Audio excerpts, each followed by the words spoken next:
308 kilometers race distance, 23 turns, 61 laps, more than 1,600 light projectors, nearly 2,800 concrete barriers.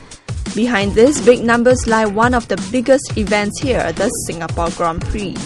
Last year, the inaugural Formula One race in Singapore made history by being the first and only held at night. But what happens after the drivers pop the champagne and move on to the next leg of the season? The circuit is dismantled and transported away from the glamorous CBD area, the flyer, the people.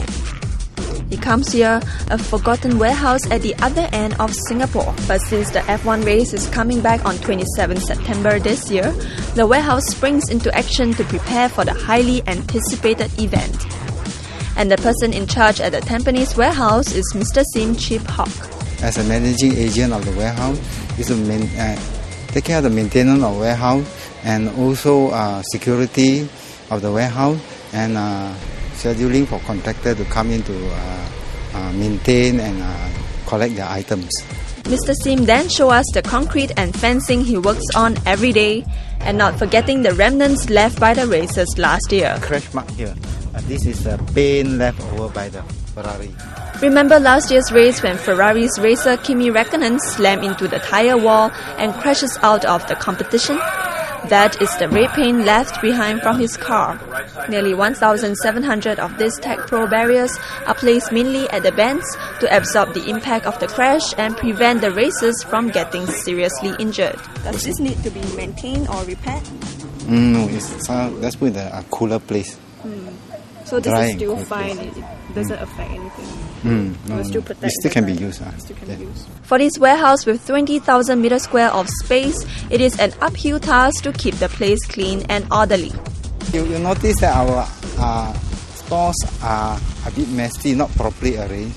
The reason is that before they started work, they were all nicely arranged. But they have to move out because they stack up. They have to move those on above the concrete barrier down to other area so that they can work on the concrete barrier. And there are so many concrete barriers, they have to pick the right concrete, the right piece to put out at the right place. Every piece is designated for a certain area. So if that area is we can set up now, so we have to go and pick that piece, that particular piece, to deliver to the site for setting up.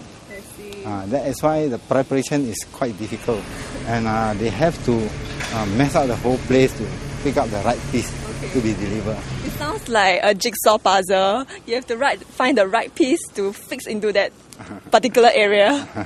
So why after the Grand Prix, why don't you just stack it according to how it's supposed to be fixed back, so that you don't have to find in the right in the middle just to get that particular piece? I don't know the reason behind, but all these are arranged by the contractor themselves.